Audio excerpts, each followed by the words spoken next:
Bismillah. Okay, hopefully we fixed that feedback, but Bismillah. So now we're going to talk about the third state, and that's jar, right?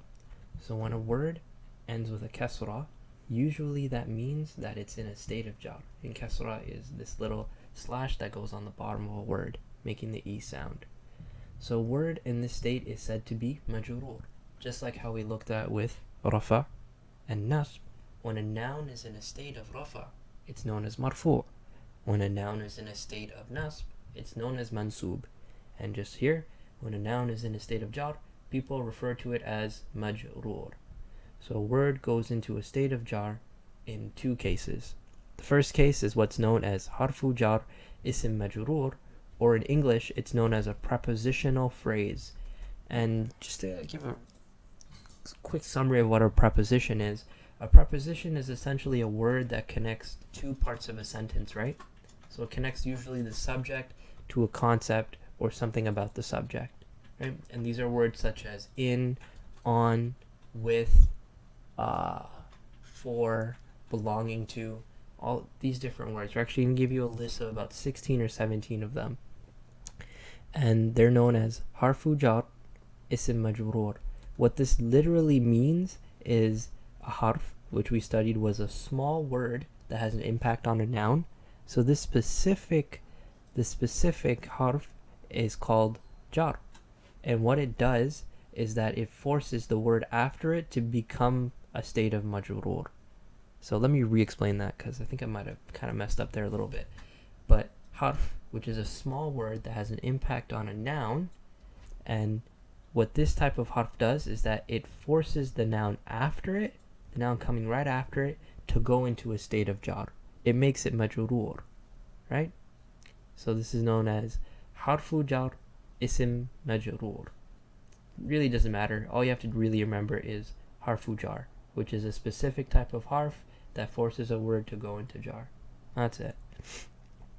So the way that this is set up is that you have one of these following letters, right? So ba, ta, kaf, lam, waw, mundu, mud, khala, rubba, hasha, min ada, fi an ala, hatta ila.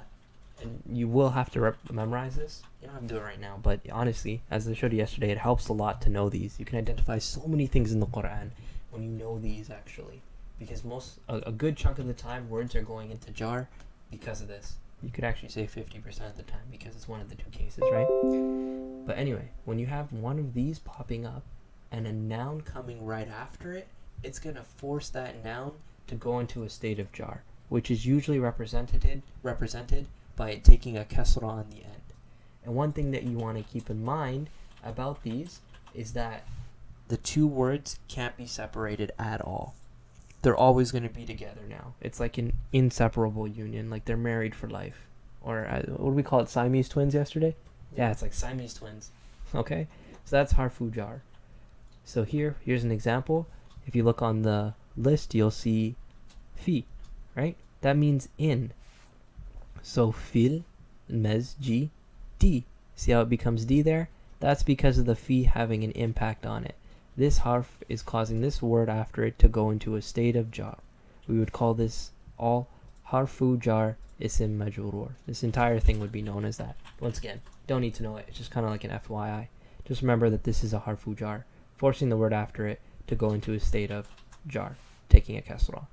So we have another example here, which is ala al-maktabati, which means on the desk. So on, which is one of our harfu jars, if you look up here, ala, it's forcing the word after it to go into a state of jar, which is represented usually by a kasra, and that is harfu jar. It's pretty simple.